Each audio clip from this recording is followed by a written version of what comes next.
Welcome to this session. This is about running Matlab on a compute node.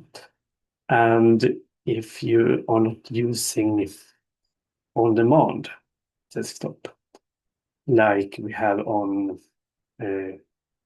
Cosmos, on Dardel, and Kebikaise.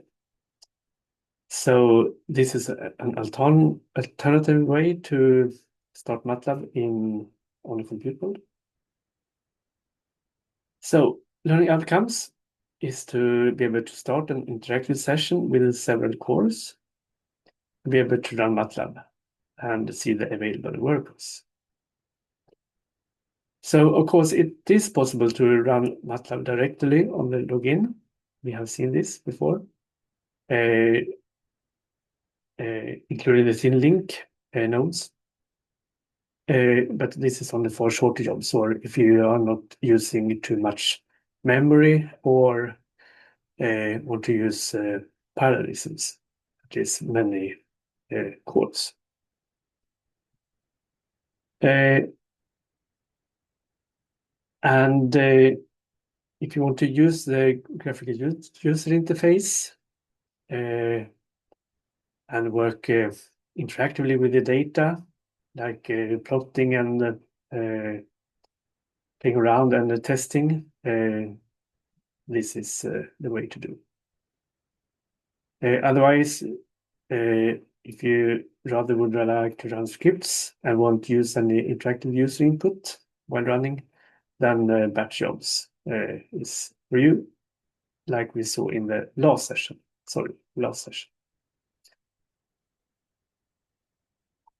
Yes. I can say, yeah, we have some background here. For instance, at the Kebikaise HPC2N, when doing the interactive or salloc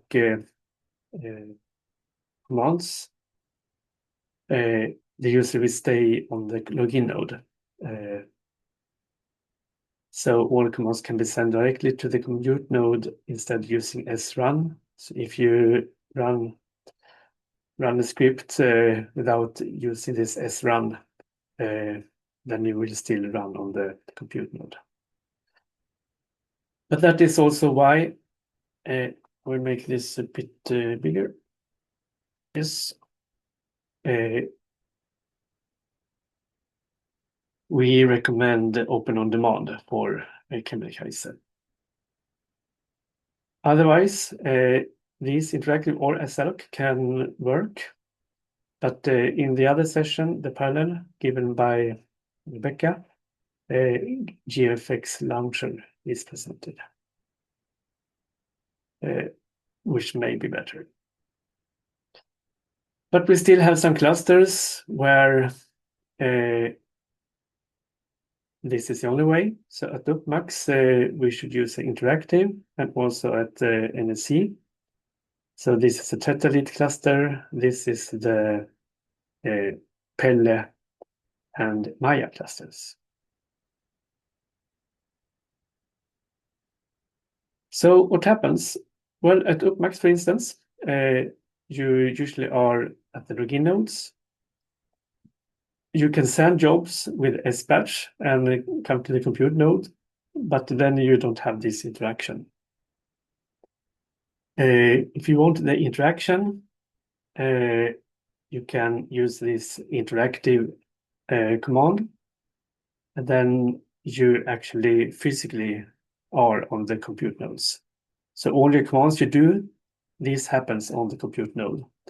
And it will not bother anyone else like it would do on a login node.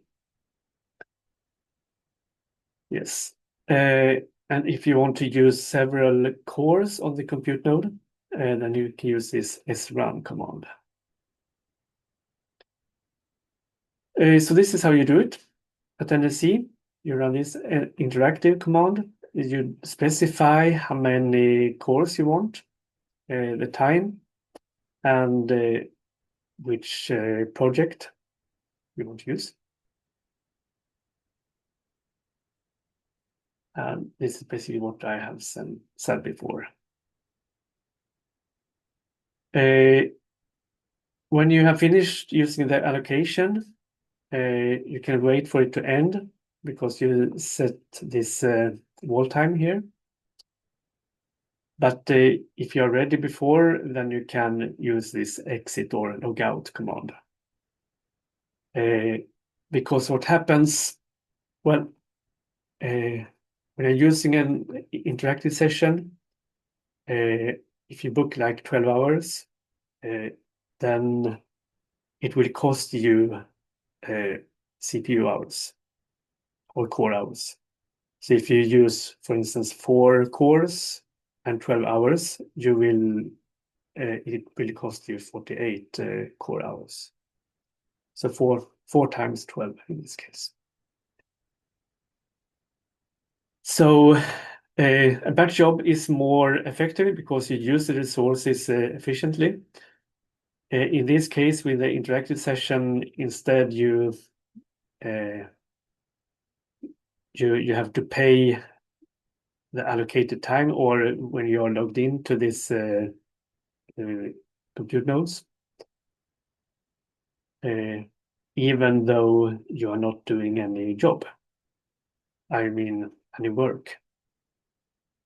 So when you have a break or have lunch, it will still tick, so to speak.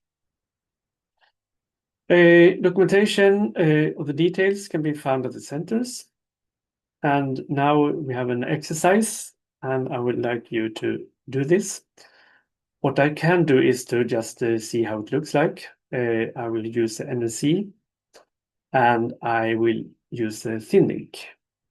And I already prepared, so I will make this screen a little bit bigger. Oh, let's do it like this.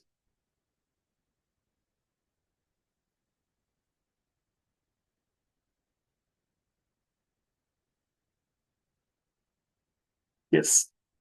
So in this thin link session, I will start a terminal. And if you have not done this before, we have a link here to the login page. So we have the website. This means that you can come to a desktop like this. Always looks like this. Bianca, and for Tetalit, for instance, we have this information. There are also YouTube videos. Okay, so let's do this. Interactive. And I can just copy paste this.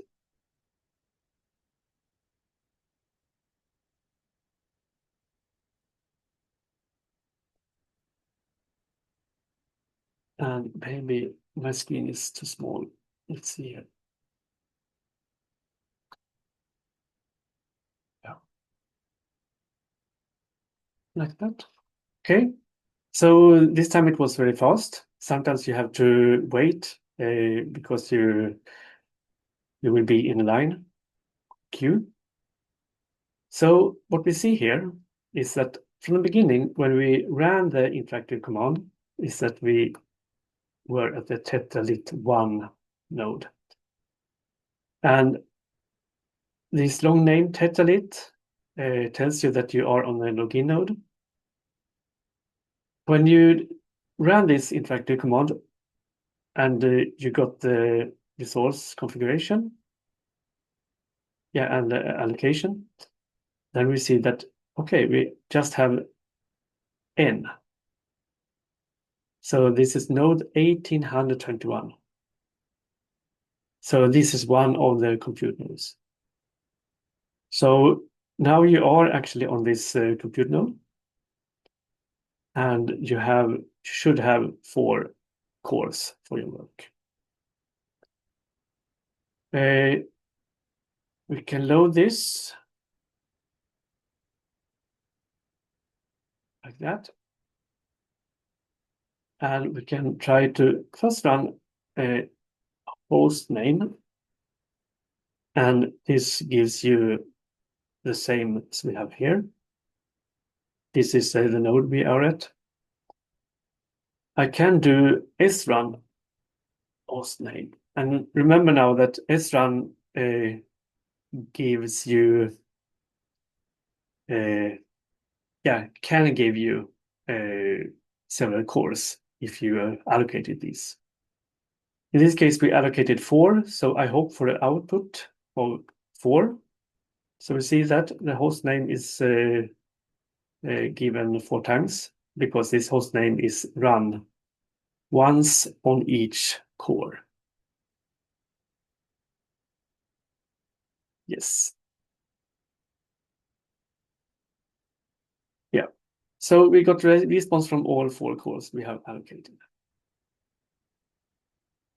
Now we can try to run Matlab. So we start Matlab here. I use this ampersand so that I can reach my terminal in background. This may take half a minute or so.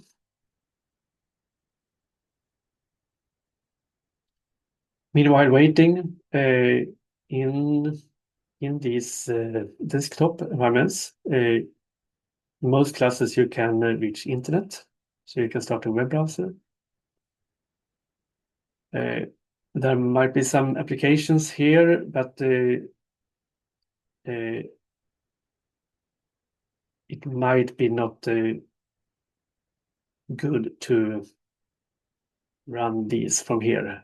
Sometimes it's better to start from the terminal.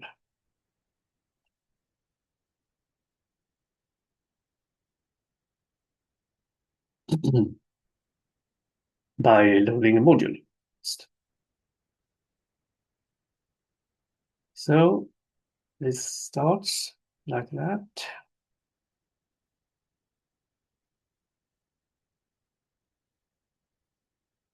Yeah. Okay.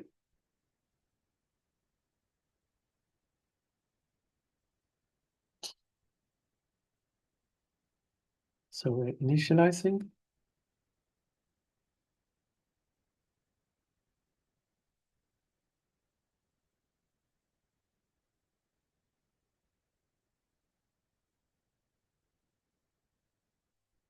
And still waiting a bit.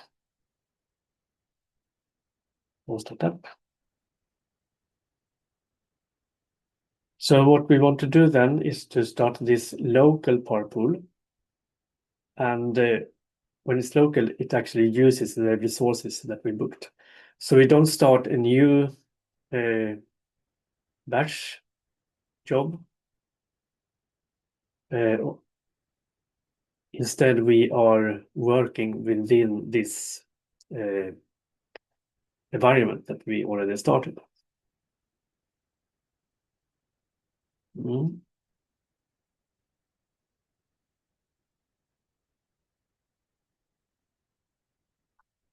Usually you shouldn't update from here. Or you shouldn't.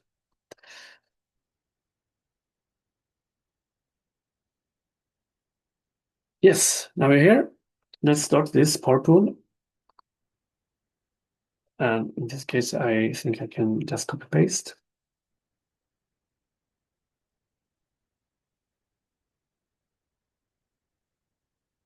So starting parallel pool, and I can make this a bit bigger. I hope.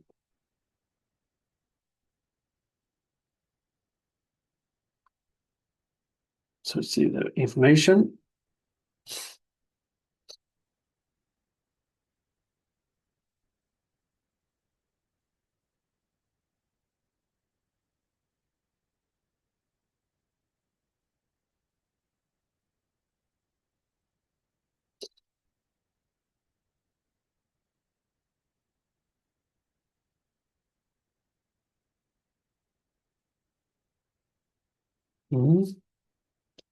Yeah.